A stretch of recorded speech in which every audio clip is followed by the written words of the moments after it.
Ok.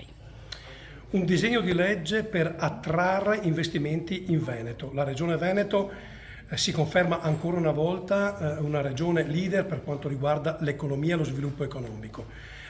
Siamo i primi per crescita di PIL e per tasso di occupazione. Questo strumento vuole aiutare ulteriormente gli imprenditori che vogliono venire in Veneto a fare impresa. Un budget di 45,5 milioni di euro, un taglio dell'1% dell'IRAP e poi tutta una serie di agevolazioni amministrative, burocratiche, normative per accompagnare l'imprenditore. Noi lo prendiamo per mano e lo accompagniamo a fare l'impresa qui in Veneto. Ancora una volta il Veneto si conferma regione dove fare economia. Un disegno di legge per attrarre investimenti in Veneto. Il Veneto è una regione straordinaria da un punto di vista sociale ed economico.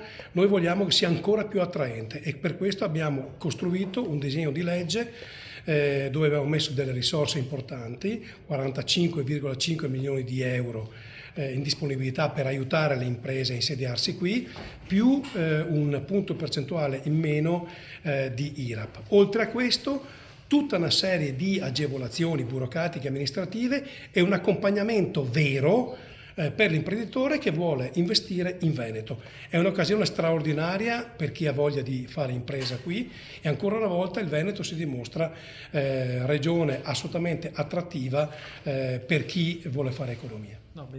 Sì, allora facevo un esempio di come di come potrà essere aiutata un'azienda, una media azienda ad affrontare appunto queste novità.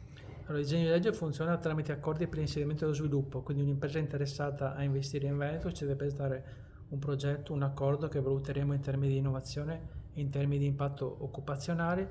La Regione interviene con strumenti finanziari misti, ad esempio una media impresa potrà avere una sovvenzione del circa 13%, il resto dell'intervento metà a tasso zero e l'altra metà tramite un finanziamento con un istituto di credito però a tasso comunque controllato, quindi un intervento complessivo a cui si aggiunge poi anche la riduzione dell'1% di IRAP. Prima ha fatto